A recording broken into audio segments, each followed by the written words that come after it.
आइए सुनते हैं आज की कहानी दोस्ती।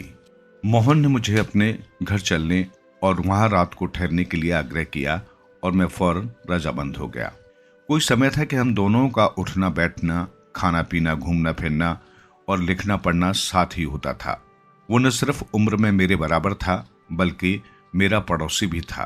पहली कक्षा से मैट्रिक तक हम दोनों एक साथ पढ़े थे। मैट्रिक परीक्षा उत्तीर्ण करने के बाद मैं कराची जाकर कॉलेज की दुनिया में दाखिल हुआ। उसका पिता मध्यम वर्ग का अवश्य था, पर उसमें कॉलेज का गर्दन तोड़ खर्चा भरने की ताकत न थी। मोहन कुछ समय बेरोजगार रहने के बाद पीडब्ल्यूडी विभाग में मुलाजिम हो गया। हम एक बार एक दूसरे से अलग हुए तो मिलने वाले अलग राहों पर आगे बढ़ते गए। वर्षों बाद जब हम आपस में मिले तो मैं सिंध में नहीं परंतु अहमदाबाद के गांधी चौक में। हमारे इस लंबे वियोग वाले समय में दुनिया के न जाने कितनी करवटें बदल चुकी थी। वो अपने विभाग की परीक्षाएं उत्तीर्ण कर रोड्स डिवीजन में हेड क्लर्क बन गया था और मैं तो साहित्य और समाज सेवा के चक्कर में फंसकर न घर का रहा और न घाट का। मोहन का घर मणिनगर में था। उसने मेरे साथ बस में बैठते हुए पूछा, तुमने शादी की है? मैंने हंसकर उत्तर दिया, मैं जिंदगी में स्वयं को अब तक व्यवस्थित नहीं समझता। किसी अन्य जाई से विवाह कर उसे भटकाना मुझे पसंद नहीं। वो आश्चर्यचकित होकर कुछ और पूछे इससे पहले मैंने उससे सवाल पूछा, तुमने तो जरूर शादी की होगी। उसके चेहरे पर आश्चर्य की जगह खुशी की झलक दिखाई दी। उसने खुश होते हुए कहा, मेरी एक बेटी भी है, रेखा भी अब 5-6 साल की हो गई है। इतना कहने के बाद वो मुस्कुरा रहा था। मैं तुम्हें शादी का निमंत्रण भेजता, पर सिंध से निकलने के बाद वहां जाना जरा कठिन हो गया था कि कौन कहाँ रहता है। फिर उसने जरा गंभीर होकर कहा, तुम आते थोड़े ही। मैंने आश्चर्य से पूछा, यानी तुम्हें लिखने और भाषण करने से फुर्सत कहाँ मिलती है?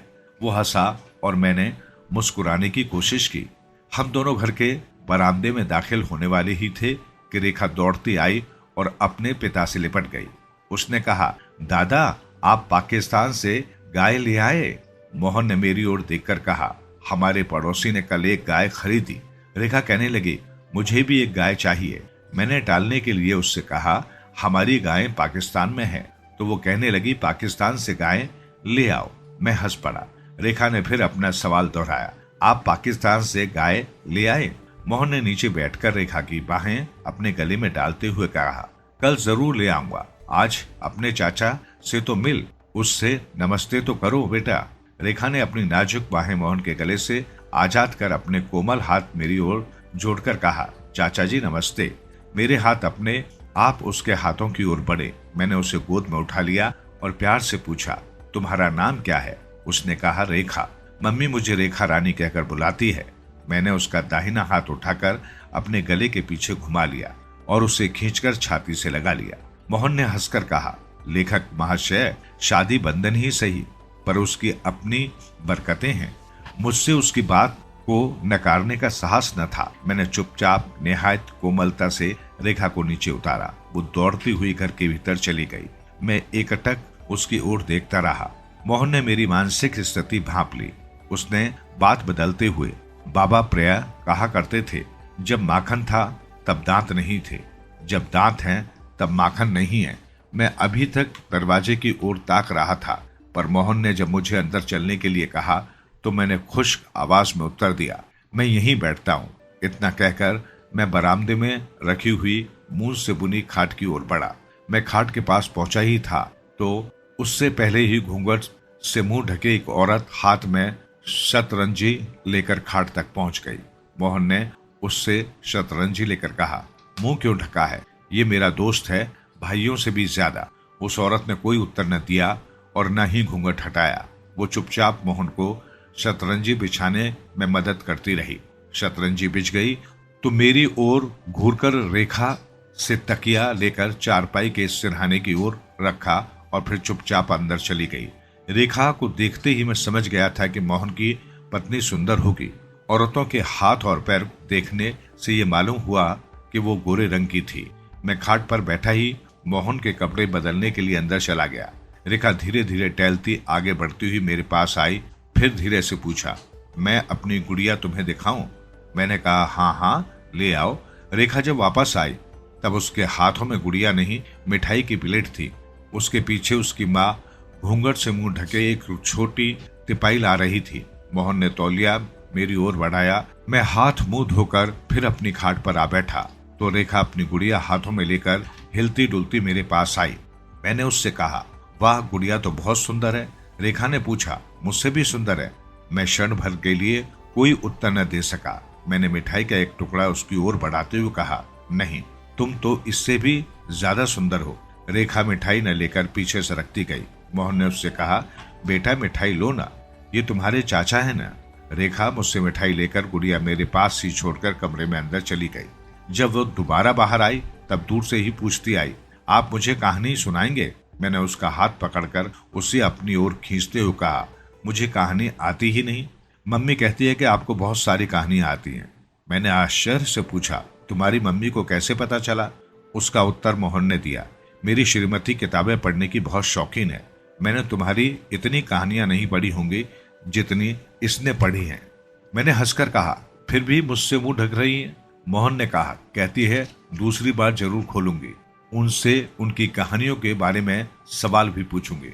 मेरी जबान से अचानक निकल गया, तो आज क्यों नहीं पूछती? रेखा ने मेरा हाथ पकड़कर पूछा, कहानी सुनाइएगा? जरूर, तो फिर सुनिए ना। सोने के समय सुनाऊंगा। सोने के समय तो मम्मी मुझे कहानी सुनाती है, आप भी सुनाइए।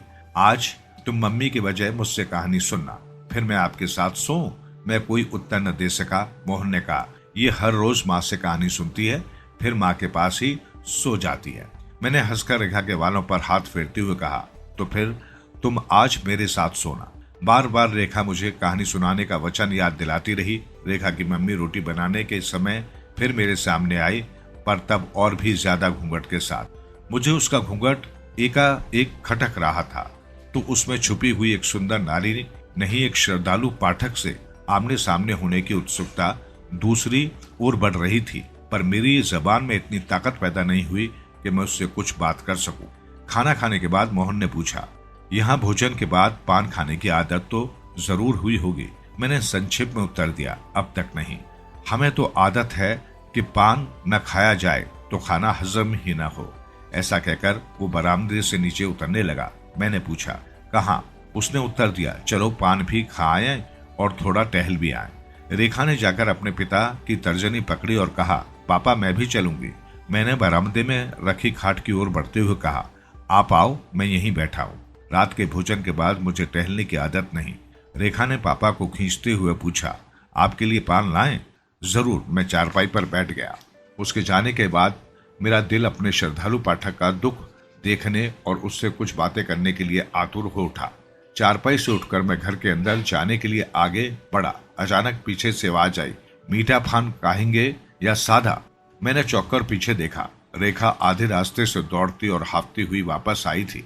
मैंने तुरंत जवाब दिया, मेरे लिए मीठा पान लाना। रेखा दौड़ती हुई वापस चली गई। मुझ में से घर के अंदर जाने की हिम्मत निकल गई।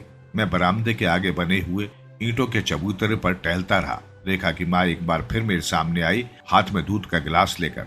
उसका चेहरा बदस्तूर घूंघट में भीतर छुपा था। मैंने उसके हाथों से दूध का गिलास न लिया और कहा, मैं दूध नहीं पीता। वो फिर मुंह फेर कर वापस अंदर जाने लगी। मैंने हंसकर कहा, भाभी आपको मेरी कौन सी कहानी पसंद है? भाभी शब्द सुनकर वो जरा रुक गई, पर उसके बाद के शब्द सुनकर वो जवाब देने के सिवाय ही तेज रफ्तार से अंदर चली गई। सोने का समय हुआ तो रेखा मेरे बिस्तर पर चली आई। मैं एक करवट लेटा हुआ था। मेरी कमर पर चढ़ने की कोशिश करते हुए उसने कहा, चाचा जी कहानी सुनाइए। फिर तुम मेरे साथ सोओगी? हाँ, मैं मम्मी से पूछ आई हूँ। मैं सीधा होकर पीठ के बल लेटा तो वो अपनी कोहनियां मेरी छाती पर रखकर मुंह अपने हाथों पर टिकाकर मेरा चेहरा ताकने लगी। मैंने कहा, एक था राजा, फिर वो खाता था काजू, जाकर बैठा आंख पर। उसने आधे में ही मुझे काट कर कहा, ये कहानी तो मैंने कई बार सुनी है। मैंने थोड़ा सोच विचार कर कहा, एक था राजा, उसे संतान ही नहीं थी। ये कहानी तो मम्मी ने मुझे सुनाई है। मैं फिर सोच विचार में डूब गया। उसने मुझे झकझोरते हुए कहा, चाचा जी कहानी सुनाइए ना। मैंने अपना गला साफ करते हुए कहा, एक था राजा, उसे 7 बेटियां थी। उसने खफा होकर कहा, यह कहानी भी मैंने मम्मी से सुनी है। मैंने हार मानते हुए कहा, मुझे दूसरी कोई कहानी नहीं आती। मम्मी कहती है आप कहानियां बनाते हैं, मुझे राजाओं की कहानियां नहीं आती। एकदम उसने कहा, मैं आपको कहानी सुनाऊं? सुनाओ। ये कहानी आज ही मम्मी ने मुझे सुनाई है। अच्छा सुनाओ न भला। पाकिस्तान के गांव में एक लड़की रहती थी। चाचा जी, पाकिस्तान बहुत दूर है ना? हाँ, तुम कहानी सुनाओ। वहां एक लड़का आया, उसका उस गांव में ननिहाल था। कुछ रुककर उसने फिर कहा, वे दोनों साथ में खेलते थे, अदी डानीनी का खेल खेलते थे। चाचा जी, अदी डानी का खेल क्या होता है? तुमने अपनी मम्मी से नहीं पूछा? उनसे कहा, अपने चाचा जी से पूछना। जैसे तुम गुड्डो और गुड़ियों का खेल खेलती हो, उसी तरह बहुत पहले गांव में लड़के और लड़कियां गुड्डे और गुड़िया बनाते थे। फिर क्या होता था? तुम अपनी कहानी सुनाओ। उसने क्षण भर रुककर कहा, लड़का लड़की का दूल्हा बनता था। उस लड़के ने लड़की से कहा कि बड़ा होकर मैं तुम्हारे साथ शादी करूंगा। शादी क्या होती है चाचा जी? मम्मी से पूछाओ, मम्मी नहीं बताती। तुम पहले अपनी कहानी सुनाओ तो बाद में मैं तुम्हें बताऊंगा। वो लड़का जब उस गांव में आता था तो हर बार उस लड़की से यही बात कहता था। मेरे मुंह से अचानक ये शब्द निकले। फिर क्या हुआ? वो लड़का कॉलेज में गया। कॉलेज क्या होता है चाचा जी? मैंने बेसब्र होकर पूछा। तुम कहानी सुनाओ। लड़के ने लड़की को भुला दिया। फिर लड़की आस लगाकर बैठ रही। आस क्या होती है चाचा जी? मेरे चेहरे पर पसीना आ गया। मैंने पसीना पोंछते हुए कहा, आखिर क्या हुआ? उसने मानो अपनी याददाश्त पर जोर देते हुए कहा।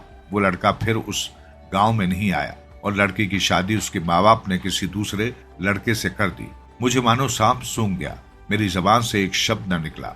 उसने शरारती तरीके से कहा, कहानी खत्म हुई, अब एक आना दो। मैंने हंसने की कोशिश करते हुए कहा, यह भी कोई कहानी है? मैंने भी मम्मी से यही कहा था। मम्मी ने पहली बार ऐसी कहानी सुनाई है जिसमें लड़के और लड़की की शादी नहीं होती। मैंने पूछा, फिर उस लड़के का क्या हुआ? मैंने घुटी हुई आवाज में पूछा। उसने क्या कहा? उसने कहा, लड़का पहले बहुत दूध पीता था, अब बिल्कुल नहीं पीता। मैं अचानक उठ बैठा।